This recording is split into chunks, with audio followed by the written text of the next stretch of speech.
શરીરનું હલનચલન આપણે દરેક ક્ષણે આ કરીએ છીએ, પણ ક્યારે વિચાર્યું છે કે આ બધું કામ કેવી રીતે કરે છે? આ તો એક એવી અદૃશ્ય મશીનરી જેવું છે જે સતત ચાલ્યા કરે છે. તો ચાલો આજે એ જ અદ્ભુત સિસ્ટમને સમજીએ જે આપણા દરેક હલનચલનને શક્ય બનાવે છે. તો મૂળભૂત સવાલ એ છે કે આપણું શરીર આખરે હલનચલન કરે કેવી રીતે છે? એવું તો શું છે જે આ બધું શક્ય બનાવે છે? ચાલો ગતિની આ જટિલ પણ રસપ્રદ દુનિયામાં થોડા ઊંડા ઉતરીએ.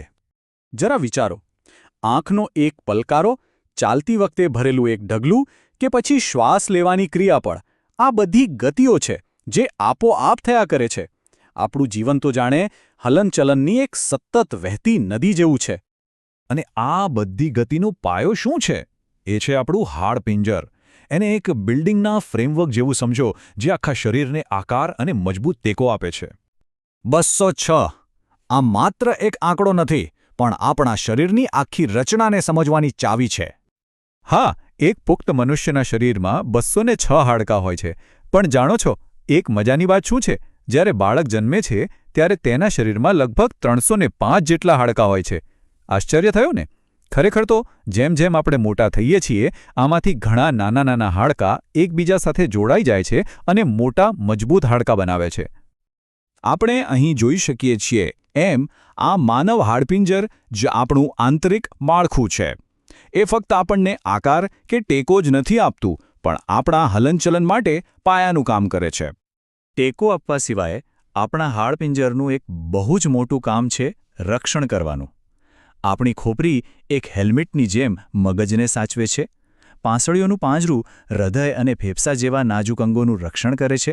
અને આપણી કરોડરજ્જુ, જે શરીરનો મુખ્ય આધારસ્તંભ છે, એ અંદર રહેલી નાજુક કરોડરજ્જુને સુરક્ષિત રાખે છે. પણ વિચારો, ખાલી એક મજબૂત માળખું હલનચલન માટે પૂરતું છે? ના. તો પછી આપણે ફરીએ હરીએ કેવી રીતે? આનો જવાબ છુપાયેલો છે સાંધામાં, આપણા શરીરની નાની નાની એન્જિનિયરિંગ અજાયબીઓ.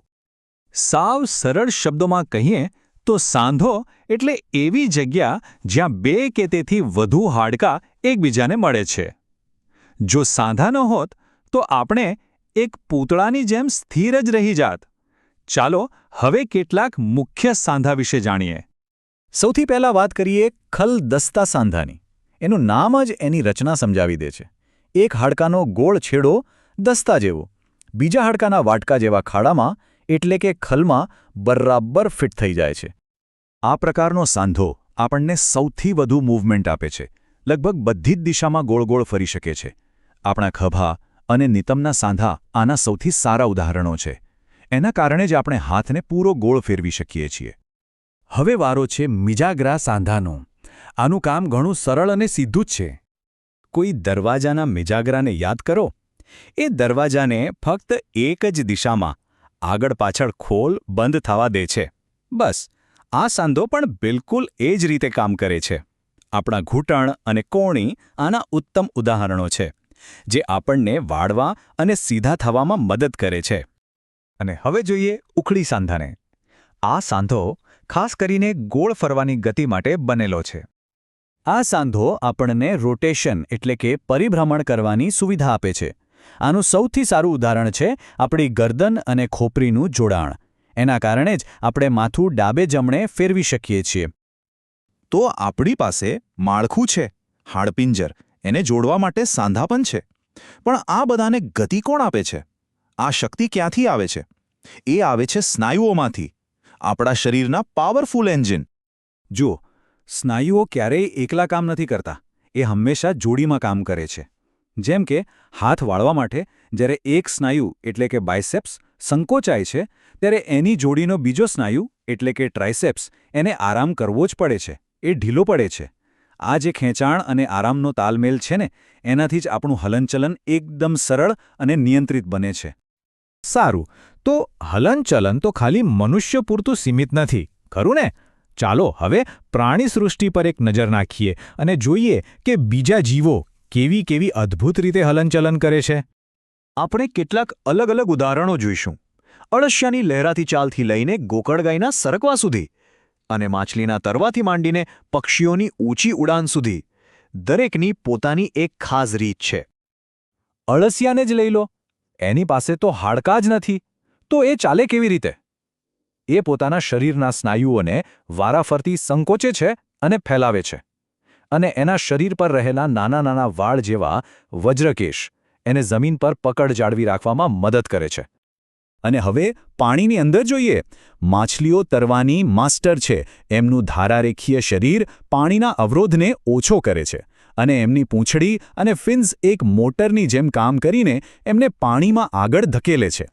તો મનુષ્યથી માંડીને માછલી સુધી આપણે હલનચલનની કેટલી બધી વિવિધતા જોઈ. પણ શું આ બધા પાછળ કોઈ એક જ સિદ્ધાંત કામ કરે છે? શું કોઈ એવી વાત છે જે બધાને લાગુ પડતી હોય? અને જવાબ છે હા.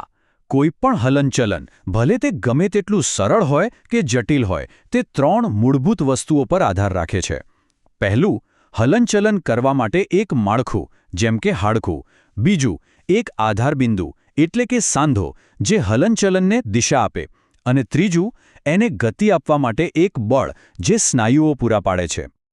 અને આ જ આપણને આપણા અંતિમ વિચાર પર લઈ આવે છે. જો હલનચલનના મૂળભૂત નિયમો બધા માટે સરખા જ છે, તો પછી આપણે આટલી બધી વિવિધતા કેમ જોઈએ છે? કોઈ ચાલે છે, કોઈ સરકે છે, કોઈ તરે છે, તો કોઈ ઉડે છે. આ વિવિધતા બીજું કંઈ નહીં પણ ઉત્ક્રાંતિ અને જીવનની અનુકૂલન કરવાની અદ્ભુત શક્તિનો પુરાવો છે. એક જ સમસ્યા, દુનિયામાં હલનચલન કરવું, અને એના માટે પ્રકૃતિએ કેટલા અગણિત ઉકેલો શોધી કાઢ્યા છે. ખરેખર આ જીવનનો એક ચમત્કાર જ છે.